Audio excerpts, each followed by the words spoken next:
You good?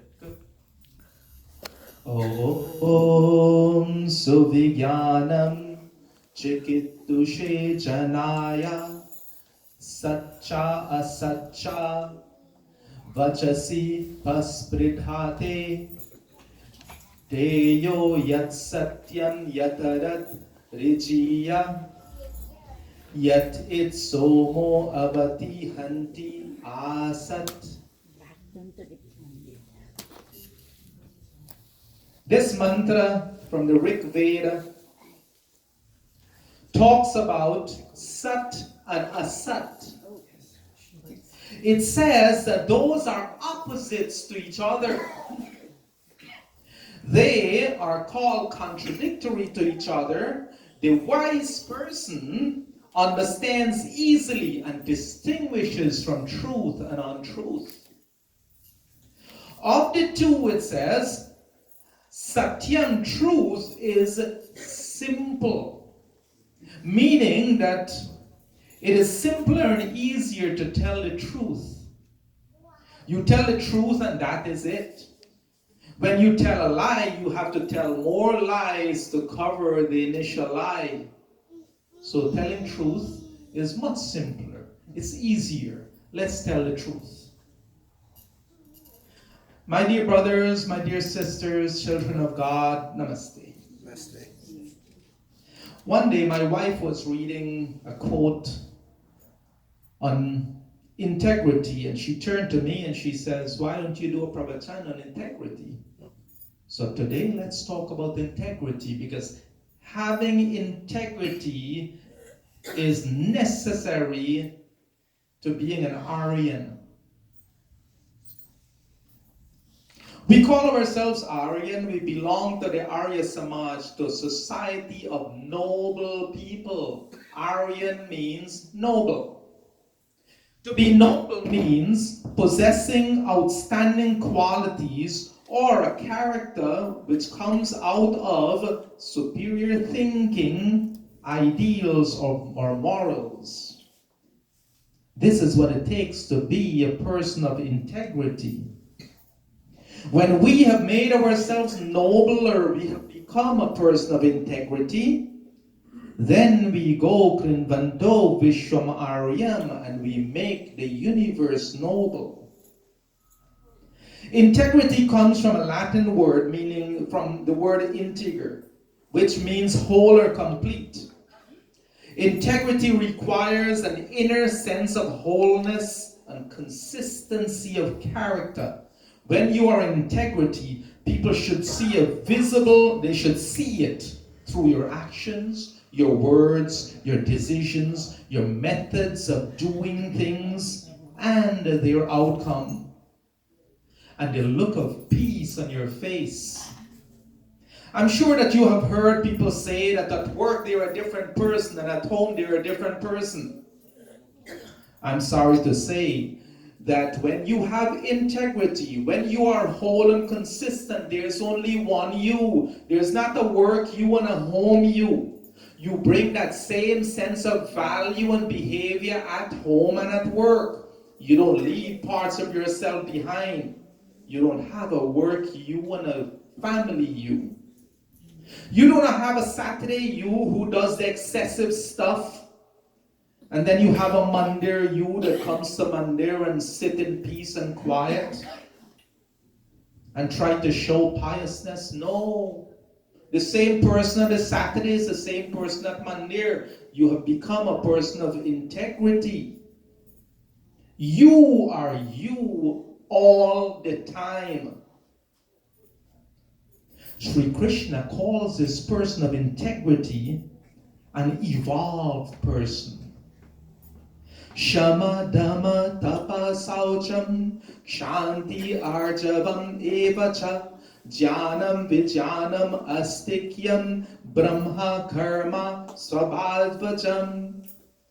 In this shloka, it says that those who practice this way of living undertake the discipline and practice purity of mind.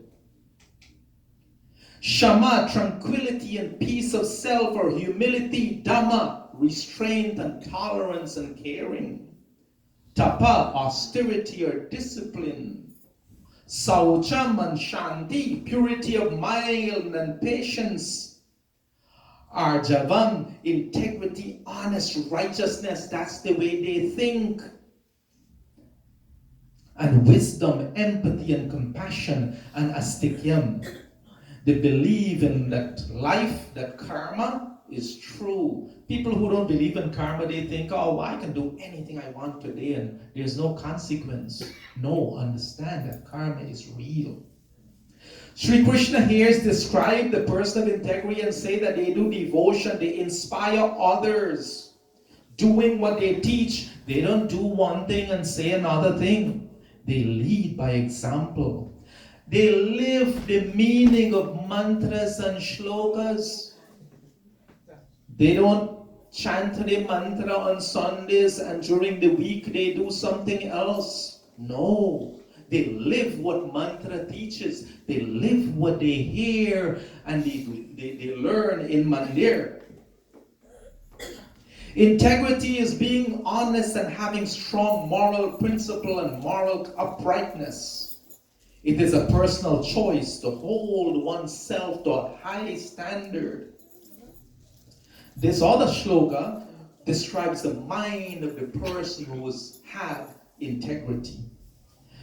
Iha eva taijeta sarga yesham samye stita manaha nirdosham hi samam brahma tasmad brahmani te stitam. Those whose minds are established in equality of vision, he calls it, conquers the cycle of birth and death in this life. Meaning they find liberation, mukti, moksha in this life. They possess the flawless qualities of God. They understand the absolute truth. Sri Krishna uses the word samye, meaning to be one who possess equal vision towards all being.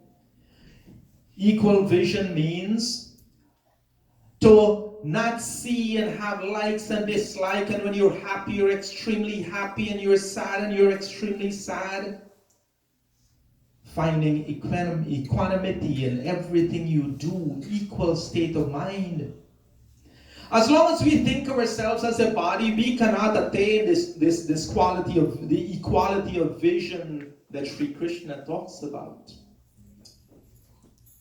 Saints, those who very spiritual minded and achieve that in this life, they rise above bodily functions and this physical realm that we're in. They achieve this. There's a sutra in Patanjali Yoga Sutra that says, Ahimsa Satya Asteya Brahmacharya Aparigraha Yama. The five yamas, the five external disciplines, the code of restraint, self-regulations are ahimsa, non-violence, satya, truthfulness and honesty, brahmacharya, walking in awareness of the highest reality, focusing on a behavior of discipline and moral, aparigraha, non-possessiveness, not greedy. So here's a little story about integrity, and I think most of us are going to get it. There was once an emperor in China who had no children. He was at an age where he was looking to groom a successor to the throne, but he didn't have any sons. So thousands of children from across the kingdom came to the palace to visit at his request, and he was surprised when the emperor said that he will choose one of them to be his successor.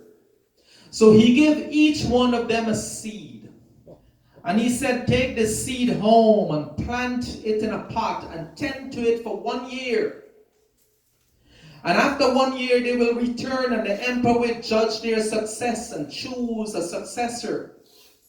There was one boy named Ling who received his seed and he returned to his village. His mother helped him to find a nice pot, planted the seed. He watered his pot every day. Every so often, the other children would get together and they'll compare their plants. But after weeks, there was no sign of life in Ling's pot. Weeks passed, months passed. Ling continued to water and take care of his pot. After a few months, a lot of pots came to life. Some had trees, little trees starting to grow. Some had flowers, some had leafy shrubs. Poor little Ling, there was nothing growing in his pot. The other children start laughing at him. You don't know how to do anything.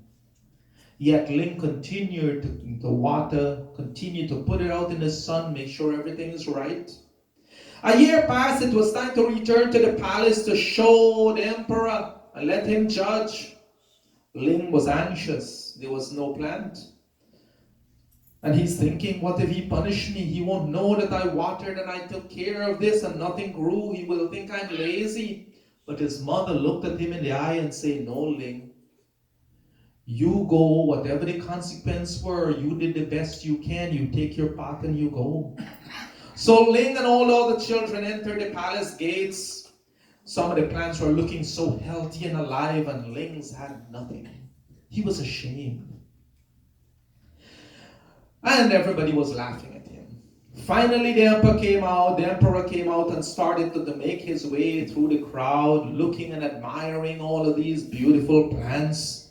The boys puffed their chests to show how proud they were of what they grew.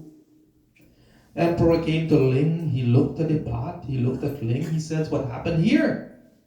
He says, Ling says, I watered this pot every day. I put it out in the sun. I did everything and nothing grew. The emperor muttered something and he walked away. After a while, he finished. He stood in front of the whole big crowd and he congratulated the efforts that they've put in. And he said, clearly, some of you wanted desperately to be emperor, and you would do anything to make that happen. But there's one little boy I would like to point out, and he has come to me with nothing. Ling, come here, please. Ling is thinking, oh my God, I'm so embarrassed. So the emperor held up the pot. Everybody started laughing. The emperor continued, a year ago I gave you all a seed. I told you to go plant that seed and return with your plant, but all the seeds I gave you were boiled and they could not grow. But I see before me thousands of plants, healthy plants, and one barren pot. Because everybody, they go home, their seed didn't grow, so they found another seed and they planted it. It's a powerful story here. It's a powerful lesson. At all costs, we ought to be a person of integrity and live a life of integrity. These are important values for leadership. He chose Ling for his successor. Integrity is such a powerful word. A word which stands alone in its highest unique standard. A word which is also a goal which is hardly met by us. Yet integrity should be the goal of every person who assumes a position of leadership in life. Without integrity, even a person in a leadership position cannot be called a leader, because that most important element is missing. For us Aryans, it is a pride, it's a sense of honor that we should have to practice what we preach, to explain mantras and to live what the mantras teach, and become a person of integrity, so that when we go and we tell you and we tell others look and say, yes, this person, he knows what he's talking about. He lives a life of integrity. Krinvanto Vishwamariam, to walk the talk, to raise the bar, to live to the highest of ideals, and to continue to help others raise their level of life. Doing this, my fellow souls, translate into making a universe that is noble, a world that is a better place. As a goal and a measurement of character, integrity stands above all else. There's nothing else. Integrity is taking everything and everyone as a whole, not dividing things into this is mine and that is yours and this is my idea and my idea is more important and it's all about me, me, me, me, me. No. Integrity is avoiding deception and untruth. Integrity is being the same real person to everyone. Not Bhai see one side of Pandit and somebody else sees another side. No, what you see of me should be the same. Integrity is being honest, real, and say what you're going to do and do what you say you're going to do. When we tell people we have integrity, when we meet somebody who have integrity, we know it. You can sense that somebody is honest with who they are. I pray today that we ignore feelings of jealousy, envy, hate, and dislike. And I'll just take 1 minute to discuss this. That we have this thing, a cell phone. People send up messages. They send the messages to the cell phone. The messages didn't get in your head. You can choose to not open a message and hit delete, and the message is gone. Or you can choose to open the message and then put it in your head. There will always be people who will do things to convolute others and do it out of really terrible reasons. Let us not let people like that win. There's a delete button on the phone. So, one little last story. There was this little girl and little boy in the village. This girl had a collection of sweets. The boy had a collection of marbles. So they decide that, you know what? They're going to switch. They got tired of their hobbies. I'll give you all my marbles. You give me all your sweets. Okay. But the boy kept all the biggest, nicest marbles. And he said, yes, I'm giving you all of it. And the girl innocently turned over all her sweets. But in the night, the boy could not sleep. He felt so guilty. I did not give all the marbles as I promised. He kept wondering if the girl had done the same and hidden some sweets from him. This is how the deceptive mind works. Because we're deceptive, we think everybody else is deceptive. Please do not be like the little boy. Be honest. Be a person of integrity. Be who you are and show the same face to every person. And always seek to improve that face. Be like the girl, one of integrity. And you will not lose sleep wondering what other people do. Don't allow yourself to hold any of your marbles back from others.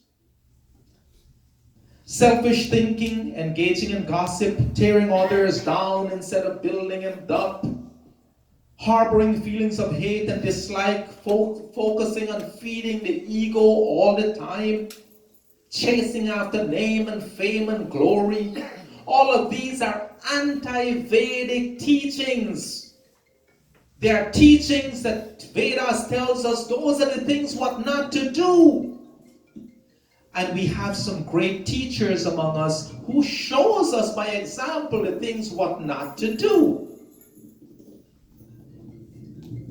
So my fellow souls, today I will ask you, and I will tell you this bit, and I think I said this before. I used to work with somebody who till this day is one of the worst human beings I've ever worked with.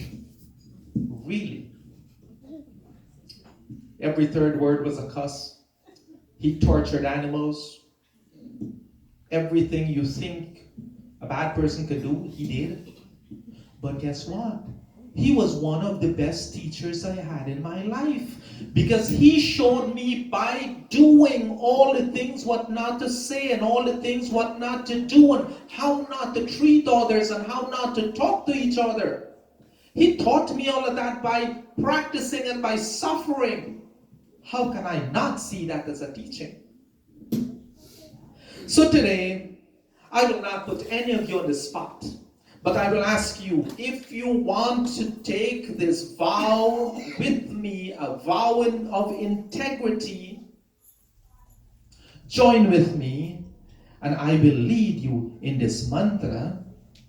You make a vow today to walk along the path of integrity, to walk the path of truth, to be loving and selfless child of God.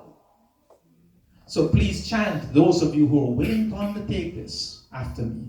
Om Agni Vratapate Vratam Charishyami Tatshakeyam Tanme Radhyantam Idam Anritat Satyam Upayami.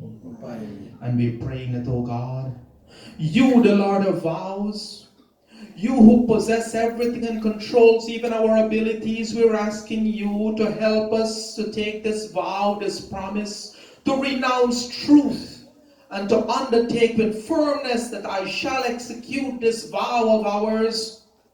Oh, magnificent God, I pray that you help me to accomplish this vow of mine and to grant me strength that I may be able to fulfill all the qualities of this vow. My fellow souls, when we leave here today, each one of us must make a decision whether we want to become a person of integrity, whether we will live a life of integrity, whether we will speak with integrity, whether we will act with integrity, and whether or not we are going to refine our thoughts with integrity.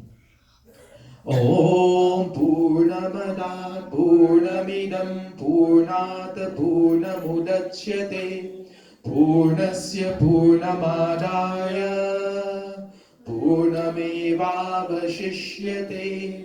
With love and humility in my heart, I say namaste to each one of you. Om Shanti Shanti Shanti Om. Thank you very much.